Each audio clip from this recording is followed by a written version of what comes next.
আজ আমি আপনাদের দেখাবো কিভাবে আপনাদের কম্পিউটারের যে মাইক্রোসফট ওয়ার্ড সেখানের একটি লেখা বা একটি পিকচারকে কিভাবে আপনি পিডিএফ ফাইলে রূপান্তরিত করবেন এবং সেটি আপনার মোবাইলে নেবেন।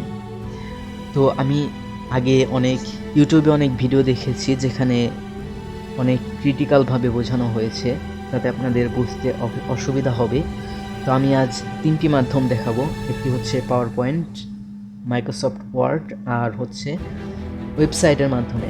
তো ওয়েবসাইটের মাধ্যমে আপনার সুবিধা কি? ওয়েবসাইটের যদি আমি দেখাই, তাহলে আপনি আপনার ফোন থেকেও একটি ডকুমেন্টকে, অর্থাৎ একটা পিকচার বলেন বা লেখা বলেন, সেটিকে আপনি ওয়েবসাইটের মাধ্যমে মোবাইল দিয়েও কিন্তু সহজেই পিডিএফ আকারে রূপান্তরিত করতে পারবেন, অর্থাৎ পিডিএফ ফাইল তৈরি করতে পারবেন। প্রথমে আমি মাইক্রোসফট অফিস ওয়ার্ডে চলে যাব। এরপর এখান থেকে দেখতে পাচ্ছেন যে ডকুমেন্টটি, এটি আমি পিডিএফ আকারে তৈরি করব। তো প্রথমেই আমি ফাইলে ক্লিক করব। এরপর দেখতে পারবেন এক্সপোর্ট নামে একটি অপশন আছে, ওটাই ক্লিক করব। এরপর দেখতে পাবেন এখানে পিডিএফ নামের একটি ফাইল আছে, তো পিডিএফে আমি ক্লিক করব। পিডিএফে ক্লিক করলেই কিন্তু এখন দেখেন আমাকে ফাইলে সেভ করতে বলছে। আমি ফাইলে সেভ করব। তো এখানে দেখেন পিডিএফ ফাইল আমি তৈরি করে রেখেছি, তো আমি এখানেই সেভ করব। এখন আমি এটাকে ওপেন দিয়ে দেবো। ওপেন দেওয়ার পর আপনার এখানে লেখা আছে পাবলিশ।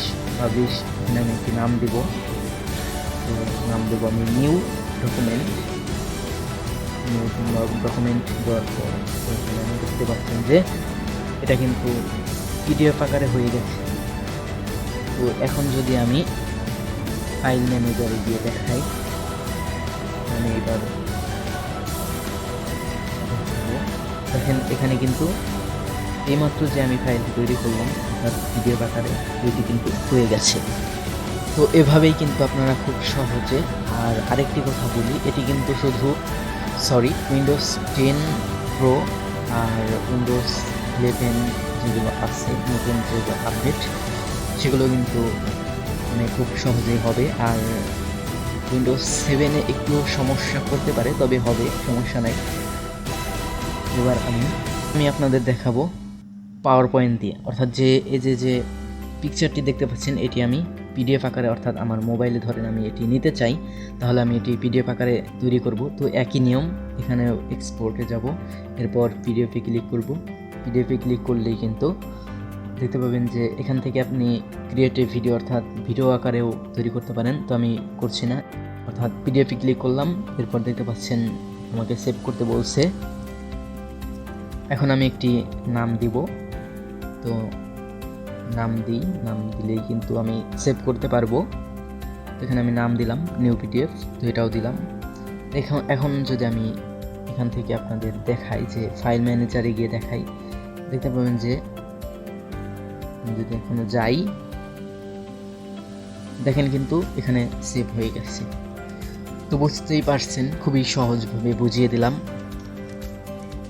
এরপরেও যদি বুঝতে সমস্যা হয় বা কোনো প্রশ্ন থাকে, তাহলে আমাকে কমেন্টে জানাতে পারেন, পরবর্তীতে সমাধান দেওয়ার চেষ্টা করব। এখন আমি দেখাবো ওয়েবসাইটের মাধ্যমে। তো আমি গুগলে চলে এলাম, এখান থেকে আমি লিখব। তো আমি একটি পিকচারকে পিডিএফ আকারে তৈরি করতে চাই। তো আপনারা যারা ফোন ব্যবহার করেন, অর্থাৎ ফোনের মাধ্যমে করতে চান, তাহলে কিন্তু খুবই সহজে এটি করতে পারবেন। আর ফোনের মাধ্যমে, অর্থাৎ ওয়েবসাইটের মাধ্যমে দেখানোর কারণ যে আপনারা যাতে ফোনেও এটি করতে পারবেন। এখানে আমি সার্চ করেছি কনভার্ট অর্থাৎ ইমেজ কনভার্ট টু পিডিএফ। তো এখানে আমি একটি ছবি সিলেক্ট করে নিব।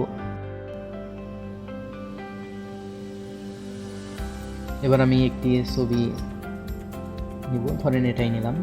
তো এখান থেকে আমি দেখেন, এবার আমি নিচে দেখবেন যে কনভার্ট টু পিডিএফ, তো দেখতে পেলেন 1 সেকেন্ডও লাগলো না, হয়ে গেল। আর এখন আমি এটিকে ডাউনলোড করব। তো ডাউনলোড করার জন্য ডাউনলোড পিডিএফ ক্লিক করব। এরপর যদি আমি ফাইল ম্যানেজারে গিয়ে দেখাই, ডাউনলোড অপশনে গিয়ে দেখাই, তো দেখতে পাবেন যে দেখেন এটা কিন্তু খুবই সহজে হয়ে গেছে, অর্থাৎ আপনারা মোবাইল দিয়েও খুবই সহজে এটি করতে পারবেন। তো আপনাদের অর্থাৎ এত কষ্ট করতে হবে না, খুবই সহজভাবেই হয়ে যাবে। তো ভিডিওটি আজ এই পর্যন্তই। ভালো লাগলে একটি লাইক দিবেন এবং শেয়ার করবেন।